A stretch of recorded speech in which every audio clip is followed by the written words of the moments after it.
Hey guys, Garrett here from iOS Pro today. I'm going to show you guys how to downgrade the iPod Touch 4th Gen to iOS 4 and iOS 5 today. So let's get started.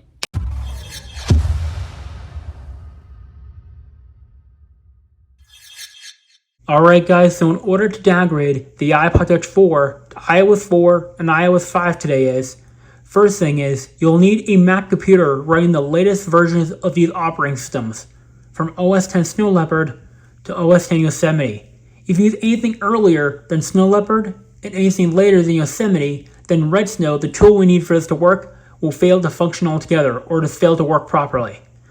And this does not work on Windows. I tried it during my testing and it failed every time. Alright, so now you'll need to go onto your modern Mac computer running the latest version of Sonoma, download the files.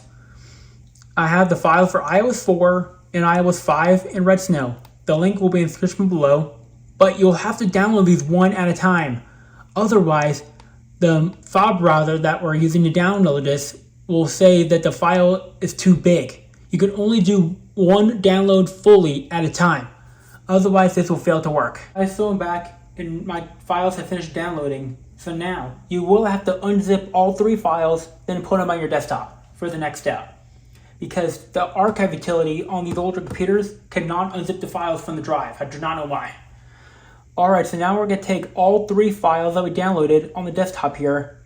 See all the folders? Now we're going to drag them over to the USB drive. So I'm back and the transfer to the USB drive has completed. So now, get your computer running the latest version of Snow Leopard through Yosemite, and we're going to plug the USB drive into the computer to transfer the files to the desktop. Alright guys, so I'm back and the desktop transfer has completed on both my computers.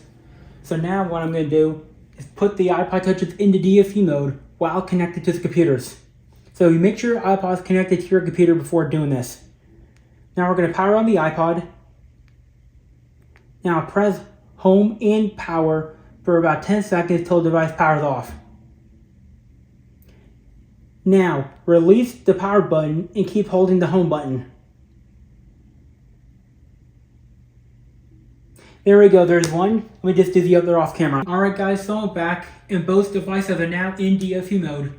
So now what we're going to do is put both devices into pwned DFU by clicking extras. Then we're going to click pwned.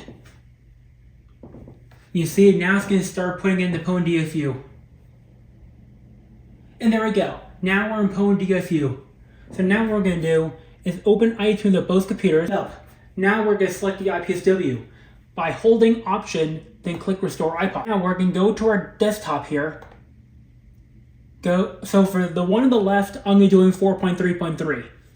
And for the right, I'm going to be doing 5.1.1. Now we're going to select the Geek Grade IPSW, the custom one. And there we go. Both iPods will now start to restore. And just to make this clear, not all iPod Touch 4s can downgrade to iOS 4. If you have a 16 or 8 GB iPod Touch 4, you can do both iOS 4 and 5. If you have a 32 or 64 gig, they can only be downgraded to iOS 5.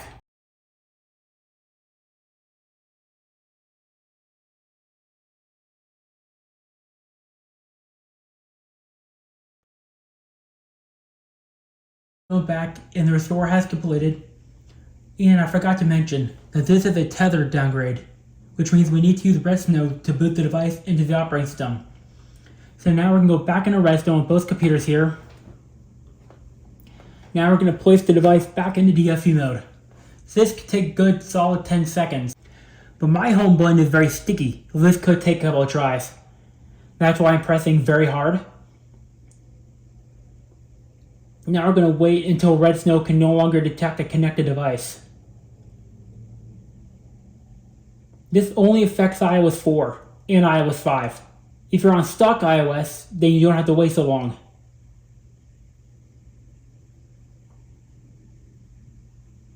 Now we're going to release the power button and keep holding the home button.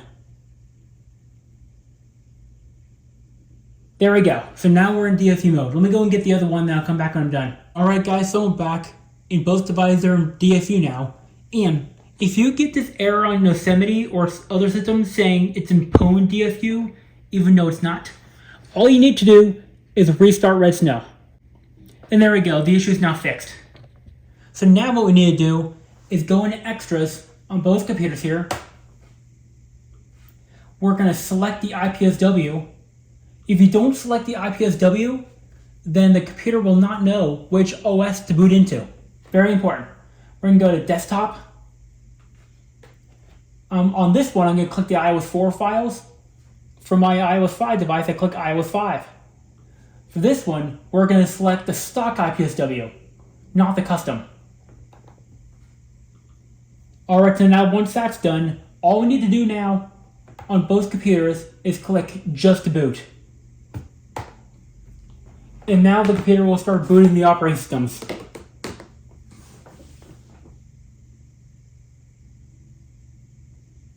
And there we go. You can see now we got the Red Snow logo on both devices.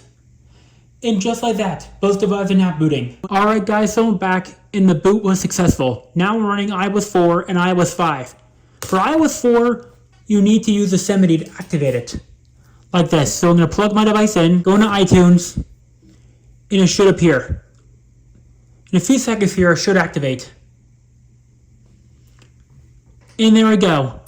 iOS 4 is now activated. Go back, and both devices are now fully set up. So now I'm going to go Settings, General, About. There we go. My 16 gigabyte on iOS 4, my 32 gigabyte on iOS 5. And if you want to go back to iOS 6, on iOS 5 is real easy. You just go to Software Update and update normally like you normally would. On iOS 4 it's a little more complicated. For iOS 4, you have to be in DFU mode using the iOS 6.1.6 IPSW file. That's how you restore back to iOS 6 on an iOS 4 downgraded device. Like that, see? iOS 5 can just update normally. Alright, so that is pretty much how you downgrade the iPod Touch 4 to iOS 4 and iOS 5 today. So that's pretty much it for this video. If you liked the video, give it a thumbs up to my video. Peace out.